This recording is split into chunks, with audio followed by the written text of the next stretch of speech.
The views and opinions expressed in this episode are solely those of the host and guests. They are intended to spark thought and open dialogue, not as any kind of formal diagnosis or treatment. They do not in any way reflect the views or opinions of NMAEA, Propel, or NMAEA.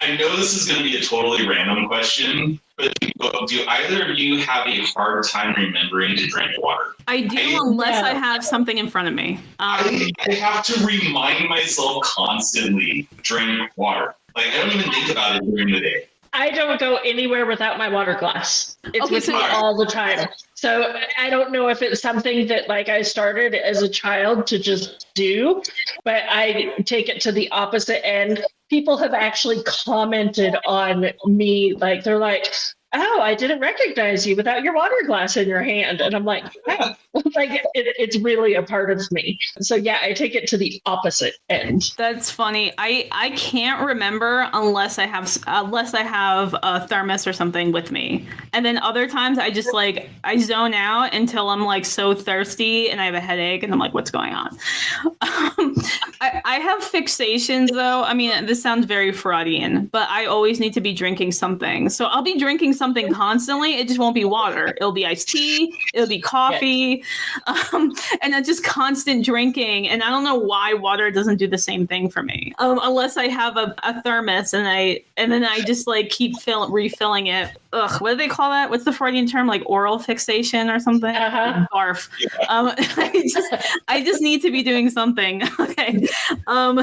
So I'm actually glad, Matt, you brought up being an educator, because that was kind of one of my next points is, how does your neurodivergent affect your practice? Or how do you work with it? So I'm not only talking about negative things necessarily. It's just what do you guys do? How does neurodivergent affect your practice? Negative, positive, neutral? So for me, sometimes it can help me, we talked about the hyper focus, that I'm in it. If I have something like data entry, just leave me alone, let me be, and I will sit there. I once spent 8 hours sitting at my kitchen table grading essays from students. I had a lot of essays, but just 8 hours straight, just sitting there grading essays, because that's what I had to do. So it's not that I can't get the job done. I have to make myself get to the point. It was probably later than it should have been. But I did it. I was like, no, I've got to do this. And I just put on that hat and got to it, and it worked. So that's one thing that helps me, is that hyper focus. At the same time, kind of on an opposite end, I despise lesson planning. And one of the reasons I don't like lesson planning is there's too many options. I go down these different rabbit holes and I can't make a decision. So I'm like, I could do this or I could do this, but what's the best way to do it for my students? And so it just becomes this decision fatigue. And I have a really hard time lesson planning in a time effective way. So it's kind of two opposite ends for me. I have a word for you, April. I call it decision paralysis, where Yes. I'm so incapable of making a decision that I'm frozen and just racing thoughts going back and forth on all the options. And then I end up one time this happened when I worked in a coffee shop. I was supposed to go next door and get coffee filters, right? Because we were next to a grocery store. I was gone for 15 minutes. And my manager had to come out and find me. And he was like, what are you doing? And I was like, I was looking for the coffee filters. And I was in the aisle. He found me really fast because I haven't moved. I didn't even know that's how long I was gone. I wasn't supposed to be gone that long. But 15 minutes in customer service, guys, is a big deal. But yeah, that's happened to me so much, and making a decision and then worrying about if it's the wrong one, and I just keep going back and forth. Matt, you pulled up the Venn diagram of autism, ADHD, and giftedness. Please tell us about it. So you asked the question, so I brought it up because this actually helps me answer that question. As far as how does it help me, how does it benefit? When I look at this Venn diagram, this kind of actually gives me that idea. Like, one of the biggest things that I think of is the ability to respond quickly in a crisis or an emergency. If something comes up, it don't matter what it is, I can instantly switch that focus to that emergency situation. And I can stay cool, calm, and collected. A lot of people can't in those crisis situations, but it's always because, from what I've seen in individuals with ADHD, we got to find a solution. And in those crisis situations, the solution isn't just the easiest one. So it really drives us and stimulates us in a lot of ways. I know April mentioned hyperfocus. That can be a benefit and a detriment. If I'm hyper-focused on something work-related, awesome, great. But if my hyper-focus or my fixation is on something outside of work, it really makes it hard to get started with work. It really makes it difficult. And then the other thing that, and I think I brought it up earlier, but one of the things that I think is also a benefit and a detriment is stimming. I didn't realize until much later in life that there were things that I was doing that are stimming, but my stimming I tried to hide. So I can stim really well and hide it from everybody. But there are those times where I do one particular stim, which is biting my nails. I have bit my nails down so far that my fingers started to bleed. So the stimming is a positive that it helps me stay focused and in control. But at the same time, if I'm not paying attention to my stim, I can actually hurt myself. So I have to look at it both ways, and that does definitely affect my work because I have to be aware of where I am mentally and what I can actually do in that day. Am I having a more neurotypical day? Can I just do life as everybody else? Yeah, awesome, great. Or am I having this really, really bad, can't focus on anything day? Well, maybe then I just keep jumping from thing to thing until I find something that sticks. So I see positives and opportunities in everything. Yeah. Okay. You brought up stimming. I'm so glad because actually, when I started leaning in and trying to not stop stimming, realizing what I'm doing that is stimming, and like leaning into it, I feel like my life's been so much better. When I got diagnosed, it's been a month now at this time, which is wild. The assessors really, they were very kind. They were really just open people. I actually really appreciate that. But what I wasn't prepared for was they sent me an extensive report. So it's actually a very comprehensive autism assessment. They sent me multiple, assessments, like online. So they sent me like an email packet. I had to fill out all my information. I also had to write myself a personal history and narrative. I needed to get a statement from a partner or a close friend or a parent. I had to put in my medical history. I took like 2 months to do, like, it was wild. And that was before the appointment. And then at the appointment, they gave me additional assessments. So there was like multiple types of assessments that were trying to figure out me. And the reason why I bring this up is because in addition to all of that, and they were very open with everything that they're doing. I thought this place was fantastic, which I'll also drop in the resources. They're called Wilderwood. They operate out of Peralta, New Mexico, and they have like an equine therapy out of their house. So they have horses, they have chickens. I went there just to see what it was like, and I got to see the horses. And the horses, they didn't care about me, but I was excited to see them. As someone who's from a city, like, April, you mentioned you were in a rural area. I'm from the city. When we saw horses, it was like by Central Park or like at the zoo. It was a special occasion. It wasn't a normalized thing. See, and horses meant that I had to go feed them. So I'm like, no. Yeah, see, there you go. But anyway, one of the things that they told me that they were going to do was observe my body language. And they put that in the report. And so I didn't realize what I was going. So I was basically seeing what they were seeing while they were assessing me. And they wrote that there was almost indiscernible body rocking. And I was just like, body rocking? I didn't even think about that myself. And also I have an eyeglass cleaner. trainer. And I was constantly playing with that. And I do that all the time. If anyone's ever been in a meeting with me or online, yeah, one of these, I have a bunch of these and I just hold it constantly.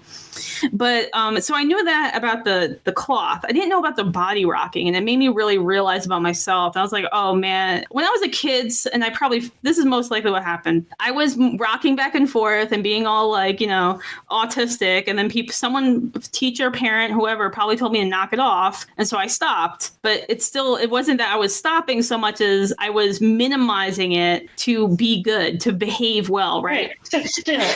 So, but after reading that, I was like, oh my God, I've been doing it all this time. I had no idea. I'm in my 30s. So after that appointment, after reading that report, now I just like let my body do what it feels right. And I had a meeting with a coworker, and the whole time I was I was rocking back and forth, not looking at her when I was going on tangents. And she was fine. We got our work done. It didn't prevent me from having a co-working relationship. It didn't prevent me from getting the work done. I feel like I was more productive, actually, just having all this, like, it kind of feels like I have so much energy and I need to burn it off. And it just feels natural to move. Does it feel like that for you guys? Oh, heck yeah. It was in denial, but I figured out the fingernail biting was a stim later on. But one thing I never noticed, and I've been doing it since I was a little kid, and I know I've been doing it since I was a little kid because everybody told me to knock it off, like they told you to knock off the rocking, is my leg would shake.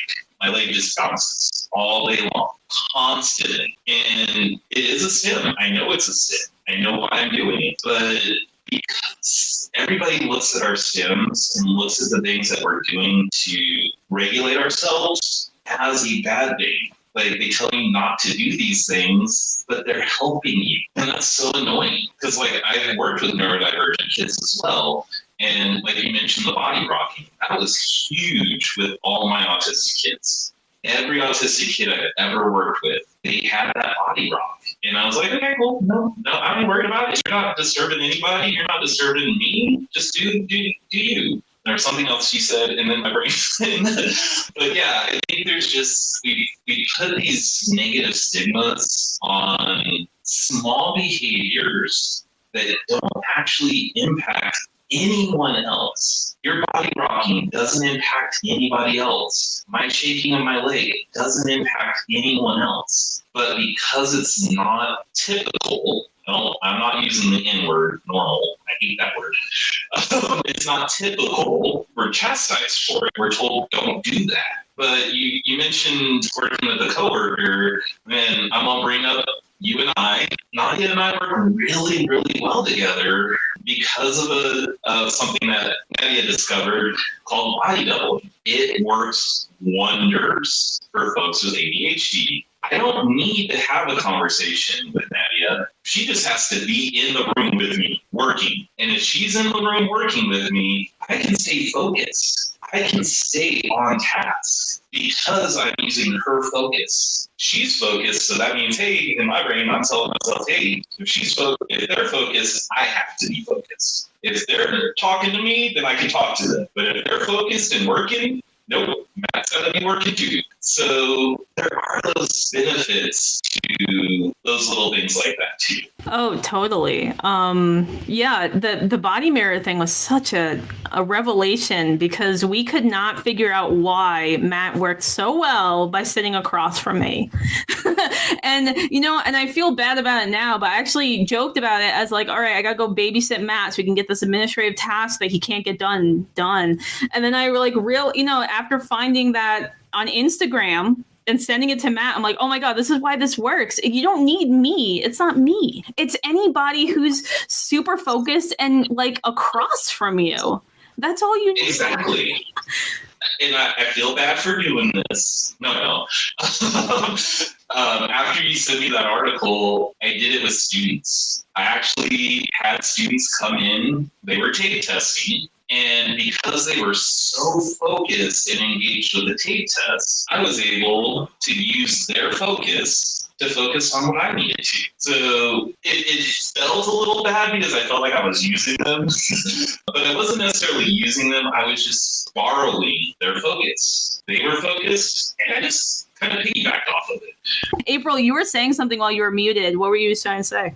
So I was going to say that I didn't know I was using that, but I have often asked friends, I'm like, hey, you want to go have a work or a study date? Like, even as adults, like, we're not studying, we're lesson planning or we're doing whatever. And so we'll go to like a restaurant and sit there and drink coffee or eat or whatever, not talking for like 2 or 3 hours, but just having that, like, it really does work. Oh my God. And it can be the opposite though, right? It can be the opposite though. If somebody's like up cleaning, it makes me feel guilty.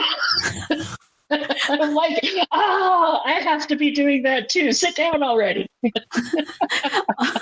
Oh man, yeah, the moving bodies are distracting. But if someone's doing like this thing that you're doing, like it's just, it's like, I don't know, it's like some sort of tunnel vision. Right, like you just feel like you have to use the same energy. It's almost like you're feeding off of that, and yeah.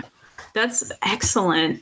All right. So, can we call that a superpower that we borrow other people's focus? Right. Well, we are going to talk about superpowers in a little bit. Sorry, April. Yeah. I didn't hear what you said because Matt. I was going to add something that we've been doing, and this has been killing me, but I think we've been doing very well in allowing each other to speak. If we were in a same room, this conversation would not be as like individual. It would be all happening all at once.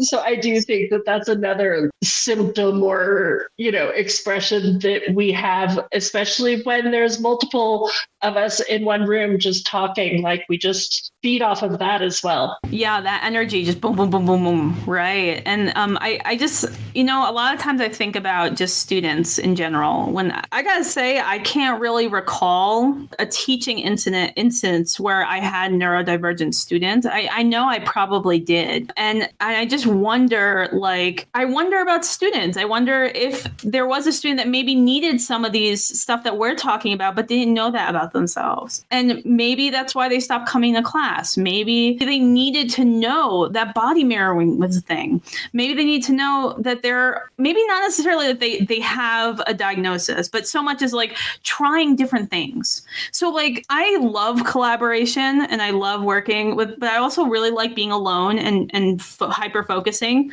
So I have different modes. But maybe there is a student that doesn't like collaboration, maybe they need to be off in their own to really discover and explore and be better. And maybe as teachers, as educators, we have to think about that.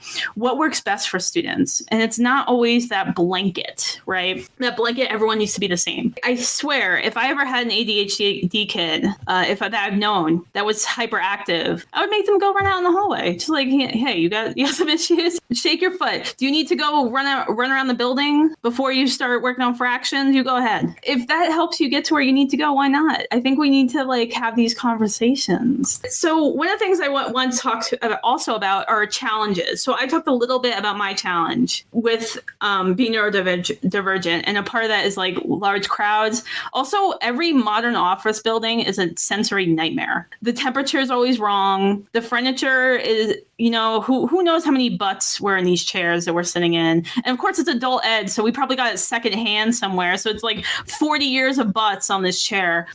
Not always necessarily clean. Matt's laughing. I had never thought about that. Thanks, Nadia. Sorry for giving us all new fears. Oh my goodness. Fluorescent lights are also terrible. Having to make small talk is the bane of my existence. Okay. I do not need to know how your kids are doing or your weather. I can't. But you want to spend 15 minutes talking about learning theories? That's one of my special interests. I'm down. I will be more than willing to talk about that. So work in that sense, working from home has actually improved my productivity tremendously. I feel like I'm the most, and I'm not saying that I only need to work from home. I work at coffee shops. Sometimes other people working around me, who knows what these people are doing? They're on meetings. Maybe they're writing their novel at the coffee shop, but like their focus helps me focus. I like the light noise around. It's not super busy. So like those are some of my challenges, like lighting, other sensory stuff. What about you guys? What are some challenges that you face as neurodivergent educators?